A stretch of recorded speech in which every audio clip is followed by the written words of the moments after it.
सादर सादर आग्रह करना चाहूंगी आदरणीय प्रधानमंत्री जी से कि कृपया रिमोट का बटन दबाकर अपने कर कमलों से शिलापट्ट का अनावरण कर इस न्यू इंटीग्रेटेड टर्मिनल बिल्डिंग का लोकार्पण करने की कृपा की जाए महोदय।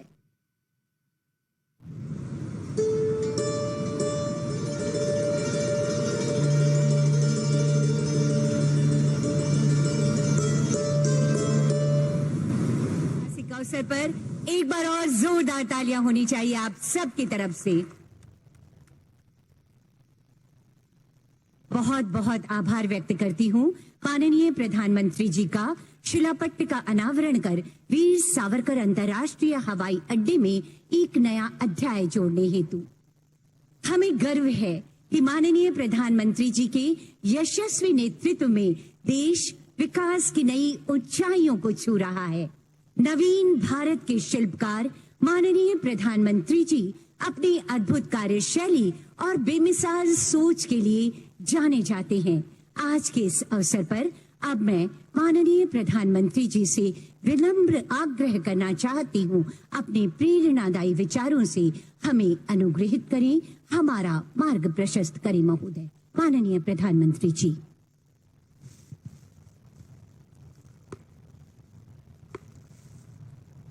नमस्कार। अंडमान निकोबार द्वीप के उपराज्यपाल श्रीमान डी.के. जोशी जी, केंद्रीय मंत्रिमंडल के मेरे सहयोगी भाई ज्योतिरादित्य सिंधिया जी, वी.के. सिंह जी, संसद में मेरे साथी सांसद श्री, अन्य सभी महानुभाव और अंडमान निकोबार द्वीप समूह के मेरे भाई और बहनों, आज का ये कार्यक्रम भले ही पोर्ट ब्लेयर में हो रहा है, लेकिन इस पर पूरे देश की नजरें हैं। लंबे समय से अंडमान निकोबार के लोगों की मांग थी कि वीर सावरकर एयरपोर्ट की कैपेसिटी बढ़ाई जाए, और पिछले जो हमारे सांसद थे वो तो हर हफ्ते मेरी चैम्बर में आकर के इसी काम के लिए लगे रहते थे। तो आज वो बहुत खुश नजर आ रहे हैं, और मैं अभी टीवी पर सब मेरे पुराने साथियों को देख रहा हूं। अच्छा होता मैं आज आपके बीच आकर के इस उत्सव में शरीक होता, लेकिन समय अभाव से खुद तो नहीं आ पाया। लेकिन आप सबके चेहरे की खुशी देख रहा हूं, आनंद से भरा हुआ माहौल में अनुभव कर रहा हूं। साथियों, देश भर से जो कोई वहां घूमने जाना चाहते हैं, उनकी भी यही इच्छा थी। अभी तक मौजूदा टर्मिनल की कैपेसिटी हर रोज 4000 टूरिस्ट को हैंडल करने की थी। नया टर्मिनल बनने के बाद इस एयरपोर्ट पर हर रोज करीब करीब 11000 टूरिस्ट को हैंडल करने की कैपेसिटी बन गई है। नई व्यवस्था में अब एयरपोर्ट पर एक साथ 10 विमान भी खड़े हो पाएंगे, यानी यहां के लिए नई फ्लाइट्स के लिए भी रास्ता खुल गया है। और ज्यादा फ्लाइट्स आने, ज्यादा टूरिस्ट आने का सीधा मतलब है ज्यादा से ज्यादा रोजगार। पोर्ट ब्लेयर की इस नई टर्मिनल बिल्डिंग में ईज ऑफ ट्रैवल बढ़ेगा, ईज ऑफ डूइंग बिजनेस बढ़ेगा, और कनेक्टिविटी भी बेहतर होगी। मैं देश के लोगों को, पोर्ट ब्लेयर के सभी साथियों को इस सुविधा के लिए बहुत बहुत बधाई देता हूं। साथियों, लंबे समय तक भारत में विकास का दायरा कुछ बड़े शहरों, कुछ क्षेत्रों तक सीमित रहा। कुछ दलों की स्वार्थ भरी राजनीति के कारण विकास का लाभ देश के दूर दराज वाले इलाकों तक पहुंचा ही नहीं। ये दल उन्हीं कामों को प्राथमिकता देते थे जिसमें इनका खुद का भला हो, इनके परिवार का भला हो। नतीजा ये हुआ कि जो हमारे आदिवासी क्षेत्र हैं, जो हमारे आइलैंड्स हैं, वहां की जनता विकास से वंचित रही, विकास के लिए तरसती रही।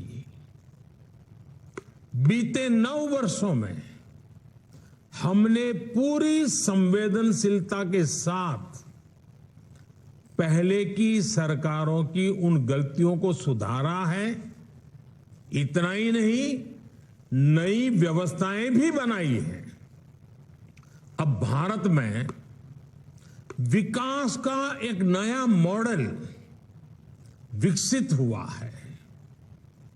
ये मॉडल इंक्लूजन का है, सबको साथ लेकर चलने का है। ये मॉडल सबका साथ, सबका विकास का है। और जब मैं सबका विकास कहता हूं तो इसका अर्थ बहुत व्यापक है। सबका विकास मतलब हर व्यक्ति, हर वर्ग, हर क्षेत्र का विकास। सबका विकास मतलब जीवन के हर पहलू का विकास, शिक्षा, स्वास्थ्य, कनेक्टिविटी, हर प्रकार सबका विकास। साथियों, इसी सोच के साथ बीते 9 वर्षों में अंडमान निकोबार में विकास की नई गाथा लिखी गई है। पिछली सरकार के 9 साल में, यानी हमारे पहले जो सरकार थी, 9 साल में अंडमान निकोबार को करीब 23,000 करोड़ रुपए का बजट अलॉट किया गया था। जबकि हमारी सरकार के दौरान अंडमान निकोबार के विकास के लिए 9 वर्षों में करीब करीब 48,000 करोड़ रुपए का बजट दिया गया है। यानी हमारी सरकार ने अंडमान निकोबार के विकास के लिए पहले के मुकाबले 2 गुना ज्यादा पैसा खर्च किया है। पिछली सरकार के 9 साल में अंडमान निकोबार में 28,000 घरों को पानी के कनेक्शन से जोड़ा गया था। हमारी सरकार के 9 साल में यहां के करीब 50,000 घरों तक पानी का कनेक्शन पहुंचाया गया है। यानी हर घर जल पहुंचाने के लिए भी हमारी सरकार ने पहले के मुकाबले 2 गुनी रफ्तार से काम किया है। आज यहां के लगभग हर व्यक्ति के पास अपना बैंक अकाउंट है। आज यहां के हर गरीब को 1 नेशन 1 राशन कार्ड की सुविधा मिली हुई है। पहले की सरकार के समय अंडमान निकोबार में एक भी मेडिकल कॉलेज नहीं था। ये हमारी सरकार है जिसने पोर्ट ब्लेयर में मेडिकल कॉलेज की स्थापना की है।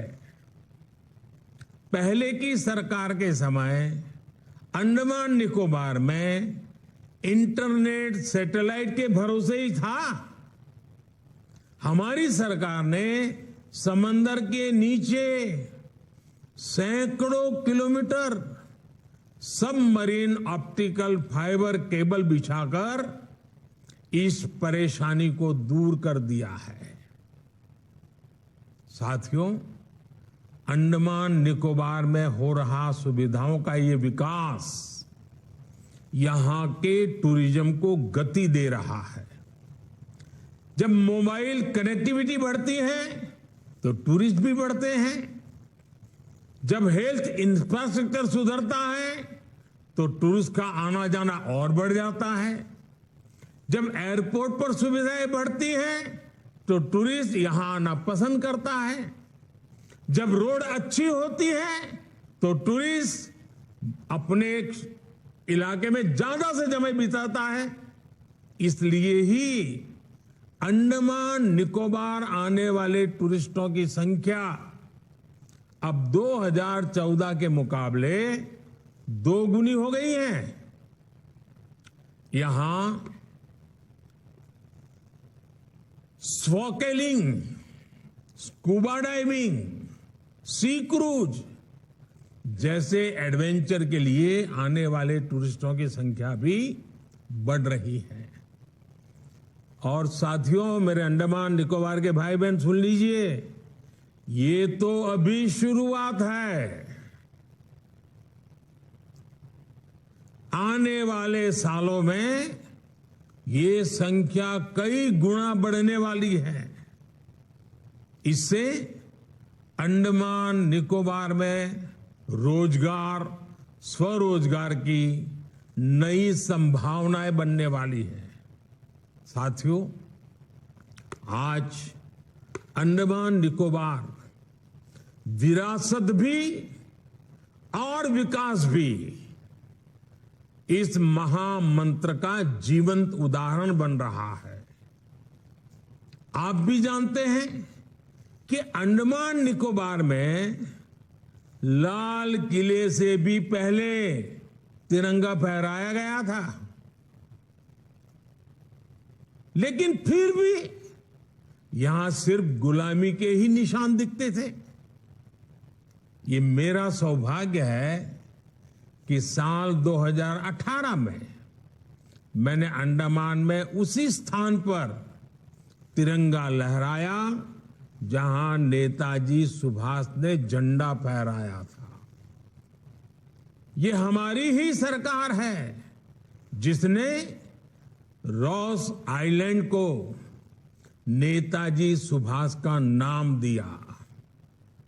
ये हमारी ही सरकार है जिसने हैवलॉक और नील आइलैंड को स्वराज और शहीद आइलैंड का नाम दिया है। हमने ही 21 द्वीपों का नामकरण देश के लिए पराक्रम दिखाने वाले वीर पराक्रमी सपूतों के नाम, परम वीर चक्र विजेताओं के नाम पर किया है।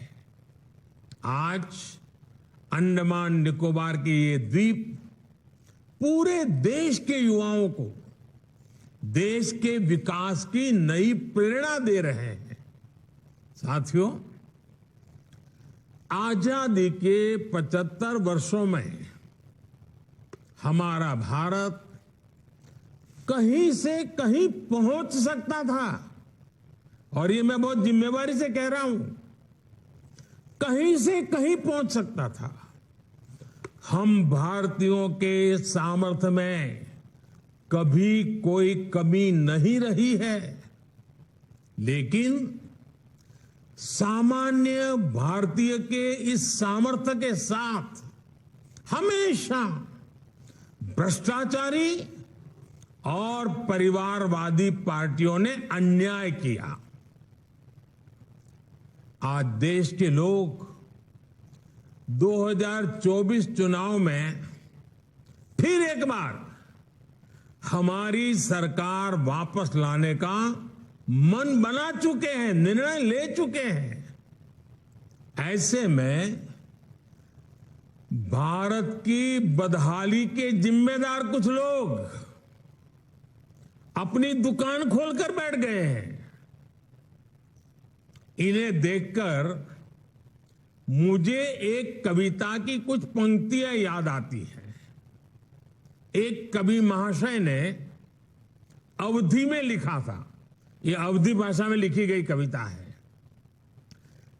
गायित कुछ है, हाल कुछ है, लेबिल कुछ है, माल कुछ है।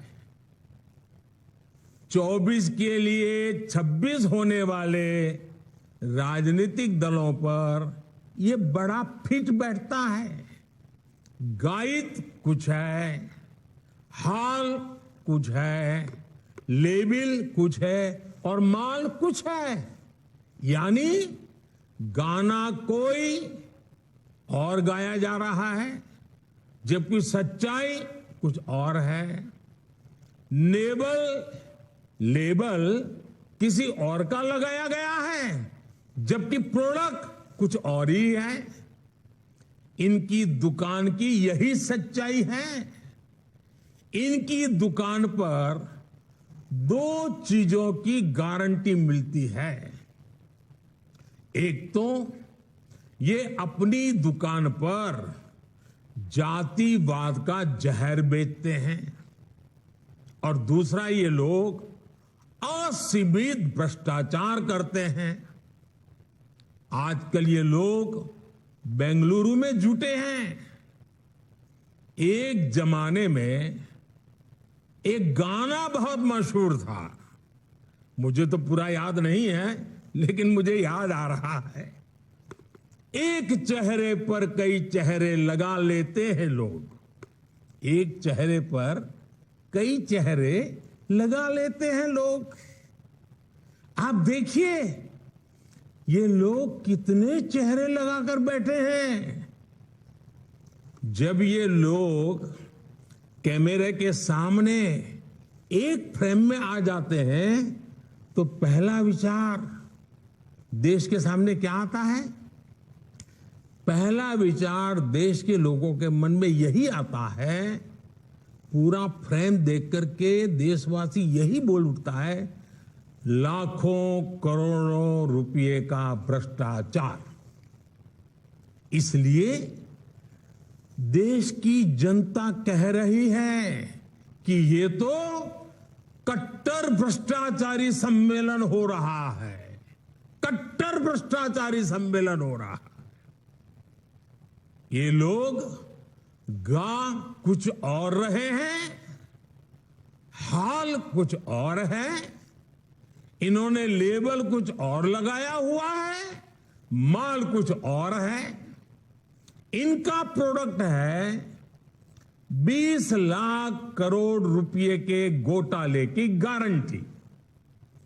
20 लाख करोड़ रुपए के घोटाले की गारंटी। साथियों, इस बैठक की एक और खास बात है। अगर कोई करोड़ों के घोटाले में जमानत पर है तो उसे बहुत सम्मान की नजर से देखा जाता है। अगर पूरा का पूरा परिवार ही जमानत पर है तो उसकी और ज्यादा खातिरदारी होती है। अगर किसी दल का कोई वर्तमान मंत्री भ्रष्टाचार के मामले में जेल जाता है तो उसे एक्स्ट्रा नंबर देकर स्पेशल इनवाइटी बुलाकर बुलाया जाता है। अगर कोई किसी समाज का अपमान करता है, अदालत से सजा पाता है, तो उसकी बड़ी आवाभगत होती है। अगर कोई अदालत से करोड़ों के घोटाले में दोषी पाया गया है तो इस बैठक में शामिल होने की उसकी क्वालिफिकेशन और बढ़ जाती है। बल्कि ये लोग तो उससे मार्गदर्शन मांगते हैं। भ्रष्टाचार को लेकर इनमें बड़ी आत्मीयता है, बड़ा प्रेम है। इसलिए 20 लाख करोड़ रुपए के भ्रष्टाचार की गारंटी देने वाले ये लोग बड़े प्रेम से, बड़ी आत्मीयता से आपस में मिल रहे हैं। साथियों, भ्रष्टाचार की इस दुकान में जुटे हुए ये सभी परिवारवाद के कट्टर समर्थक हैं। न खाता न वही, जो परिवार कहे वही सही। लोकतंत्र के लिए कहा जाता है of the people, by the people, for the people. लेकिन इन परिवारवादियों का मंत्र है of the family, by the family, for the family. Family first, nation nothing. इन लोगों का मोटो है, इनकी यही प्रेरणा है। ये लोग देश के लोकतंत्र को, देश के संविधान को अपना बंधक बनाना चाहते हैं। इनके लिए मैं यही कहना चाहूंगा, नफरत है, नफरत है, घोटाले हैं, नफरत है, घोटाले हैं, तुष्टीकरण है, मन काले हैं। नफरत है, घोटाले हैं, तुष्टीकरण है, मन काले हैं। परिवारवाद की आग के दशकों से देश हवाले हैं। साथियों, इनके लिए देश के गरीब के बच्चों का विकास नहीं, बल्कि अपने बच्चों का, अपने भाई भतीजों का विकास मायने रखता है। आजकल आप देखते हैं कि देश में स्टार्टअप बढ़ रहे हैं। हमारे युवा बड़ी संख्या में पेटेंट करा रहे हैं, ट्रेडमार्क रजिस्टर करा रहे हैं। स्पोर्ट्स की दुनिया में मेरे देश के नौजवान छाए हुए हैं, बेटियां कमाल कर रही हैं। ये युवा शक्ति हमारे देश में पहले भी थी, लेकिन इन परिवारवादी पार्टियों ने कभी देश के सामान्य युवा की शक्ति के साथ न्याय नहीं किया। इनकी एक ही विचारधारा है, एक ही एजेंडा है, अपना परिवार बचाओ, परिवार के लिए भ्रष्टाचार बढ़ाओ। इनका कॉमन मिनिमम प्रोग्राम है देश का विकास रोकना, अपने कुशासन पर पर्दा डालना और अपने भ्रष्टाचार के विरुद्ध कार्रवाई को रोकना। अब देखिए, ये जो जमात इकट्ठी हुई है ना, उनके कुनबे में बड़े से बड़े घोटालों पर, अपराधों पर इनकी जुबान बंद हो जाती है। जब किसी एक राज्य में इनके कुशासन की पोल खुलती है, तो दूसरे राज्यों के ये लोग फौरन उसके बचाव में तर्क देने लगते हैं। कहीं बाढ़ घोटाला होता है, किसी का अपहरण होता है, तो कुनबे के सारे लोग सबसे पहले चुप हो जाते हैं। आपने देखा है कि कुछ दिन पहले ही पश्चिम बंगाल में पंचायत चुनाव हुए, वहां सरेआम हिंसा हुई, लगातार खून खराबा हो रहा है। इस पर भी इन सब की बोलती बंद है।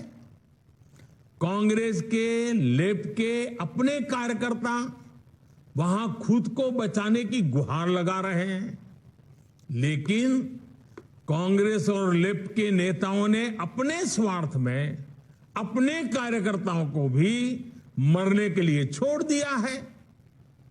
राजस्थान में बेटियों से अत्याचार हो या परीक्षाओं के पेपर लीक हो रहे हो, इन्हें कुछ दिखाई नहीं देता। परिवर्तन की बातें करके जनता से विश्वासघात करने वाले जब करोड़ों का शराब घोटाला करते हैं तो ये कुनबा फिर उन्हें कवर देने लग जाता है। इनका कट्टर भ्रष्टाचार उन्हें तब दिखाई देना बंद हो जाता है जब देश की कोई एजेंसी इन पर कार्रवाई करती है तो उनका टैप रिकॉर्डर शुरू हो जाता है, कुछ हुआ ही नहीं, सब साजिश है, हमें फंसाया जा रहा है। आप तमिलनाडु में देखिए, भ्रष्टाचार के घोटाले के अनेक मामले सामने आ रहे हैं, लेकिन इनके कुनबे के सारे दलों ने पहले ही सबको क्लीन चिट दे दी है। इसलिए इन लोगों को पहचाने रहिए साथियों, उनको जान लीजिए, इन लोगों से सतर्क रहिए भाई बहनों। साथियों, इन लोगों की साजिशों के बीच हमें देश के विकास के लिए खुद को समर्पित रखना है। आज दुनिया में अनेक उदाहरण हैं जहां द्वीपों ने और समुद्र किनारे बसे छोटे देशों ने अभूतपूर्व प्रगति की है। जब उन्होंने प्रगति का रास्ता चुना तो उनके सामने भी चुनौतियां थी, सब कुछ सरल नहीं था, लेकिन उन देशों ने दिखाया है जब विकास आता है तो हर प्रकार के समाधान लेकर आता है। मुझे विश्वास है अंडमान निकोबार द्वीप समूह में हो रहे विकास के काम इस पूरे क्षेत्र को और सशक्त करेंगे। कनेक्टिविटी की ये नई सुविधा वीर सावरकर इंटरनेशनल एयरपोर्ट का नया टर्मिनल्स सबके लिए लाभकारी हो, इसी कामना के साथ वीडियो कॉन्फ्रेंस के इस कार्यक्रम में भी इतनी बड़ी तादाद में आप लोग आए, आपकी खुशी में यहां से अनुभव कर रहा हूं, आपका उत्साह में अनुभव कर रहा हूं। ऐसे मौके पर एक नया विश्वास, नया संकल्प लेकर के देश आगे बढ़े, अंडमान निकोबार भी आगे बढ़े, इसी कामना के साथ आप सबको बहुत बहुत शुभकामनाएं, बहुत बहुत धन्यवाद।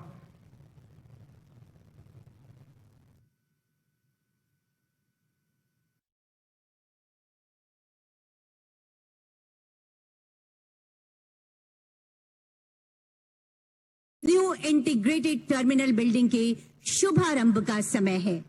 सादर सादर आग्रह करना चाहूंगी आदरणीय प्रधानमंत्री जी से कि कृपया रिमोट का बटन दबाकर अपने करकमलों से शिलापट्ट का अनावरण कर इस न्यू इंटीग्रेटेड टर्मिनल बिल्डिंग का लोकार्पण करने की कृपा की जाए महोदय।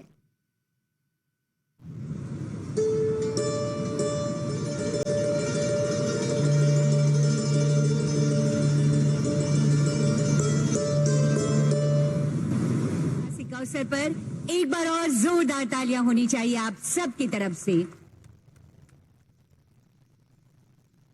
बहुत बहुत आभार व्यक्त करती हूं माननीय प्रधानमंत्री जी का शिलापट्ट का अनावरण कर वीर सावरकर अंतर्राष्ट्रीय हवाई अड्डे में एक नया अध्याय जोड़ने हेतु। हमें गर्व है कि माननीय प्रधानमंत्री जी के यशस्वी नेतृत्व में देश विकास की नई ऊंचाइयों को छू रहा है। नवीन भारत के शिल्पकार माननीय प्रधानमंत्री जी अपनी अद्भुत कार्यशैली और बेमिसाल सोच के लिए जाने जाते हैं।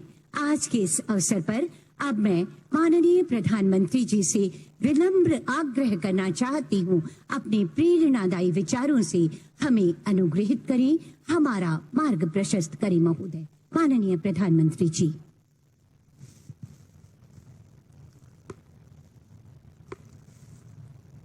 नमस्कार। अंडमान निकोबार द्वीप के उपराज्यपाल श्रीमान डीके जोशी जी, केंद्रीय मंत्रिमंडल के मेरे सहयोगी भाई ज्योतिरादित्य सिंधिया जी, वीके सिंह जी, संसद में मेरे साथी सांसद श्री, अन्य सभी महानुभाव और अंडमान निकोबार द्वीप समूह के मेरे भाई और बहनों, आज का ये कार्यक्रम भले ही पोर्ट ब्लेयर में हो रहा है, लेकिन इस पर पूरे देश की नजरें हैं।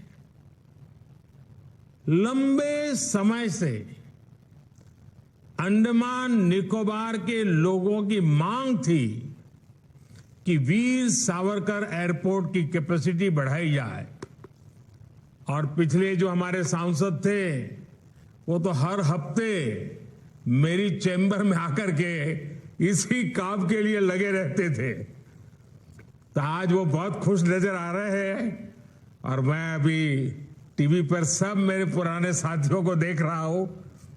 अच्छा होता मैं आज आपके बीच आकर के इस उत्सव में शरीक होता, लेकिन समय अभाव से खुद तो नहीं आ पाया। लेकिन आप सबके चेहरे की खुशी देख रहा हूं, आनंद से भरा हुआ माहौल में अनुभव कर रहा हूं। साथियों, देश भर से जो कोई वहां घूमने जाना चाहते हैं, उनकी भी यही इच्छा थी। अभी तक मौजूदा टर्मिनल की कैपेसिटी हर रोज 4000 टूरिस्ट को हैंडल करने की थी। नया टर्मिनल बनने के बाद इस एयरपोर्ट पर हर रोज करीब करीब 11000 टूरिस्ट को हैंडल करने की कैपेसिटी बन गई है। नई व्यवस्था में अब एयरपोर्ट पर एक साथ 10 विमान भी खड़े हो पाएंगे, यानी यहां के लिए नई फ्लाइट्स के लिए भी रास्ता खुल गया है। और ज्यादा फ्लाइट्स आने, ज्यादा टूरिस्ट आने का सीधा मतलब है ज्यादा से ज्यादा रोजगार। पोर्ट ब्लेयर की इस नई टर्मिनल बिल्डिंग में ईज ऑफ ट्रैवल बढ़ेगा, ईज ऑफ डूइंग बिजनेस बढ़ेगा, और कनेक्टिविटी भी बेहतर होगी। मैं देश के लोगों को, पोर्ट ब्लेयर के सभी साथियों को इस सुविधा के लिए बहुत बहुत बधाई देता हूं। साथियों, लंबे समय तक भारत में विकास का दायरा कुछ बड़े शहरों, कुछ क्षेत्रों तक सीमित रहा। कुछ दलों की स्वार्थ भरी राजनीति के कारण विकास का लाभ देश के दूर दराज वाले इलाकों तक पहुंचा ही नहीं। ये दल उन्हीं कामों को प्राथमिकता देते थे जिसमें इनका खुद का भला हो, इनके परिवार का भला हो। नतीजा ये हुआ कि जो हमारे आदिवासी क्षेत्र हैं, जो हमारे आइलैंड्स हैं, वहां की जनता विकास से वंचित रही, विकास के लिए तरसती रही। बीते 9 वर्षों में हमने पूरी संवेदनशीलता के साथ पहले की सरकारों की उन गलतियों को सुधारा है। इतना ही नहीं, नई व्यवस्थाएं भी बनाई हैं। अब भारत में विकास का एक नया मॉडल विकसित हुआ है। ये मॉडल इंक्लूजन का है, सबको साथ लेकर चलने का है। ये मॉडल सबका साथ, सबका विकास का है। और जब मैं सबका विकास कहता हूं तो इसका अर्थ बहुत व्यापक है। सबका विकास मतलब हर व्यक्ति, हर वर्ग, हर क्षेत्र का विकास। सबका विकास मतलब जीवन के हर पहलू का विकास, शिक्षा, स्वास्थ्य, कनेक्टिविटी, हर प्रकार सबका विकास।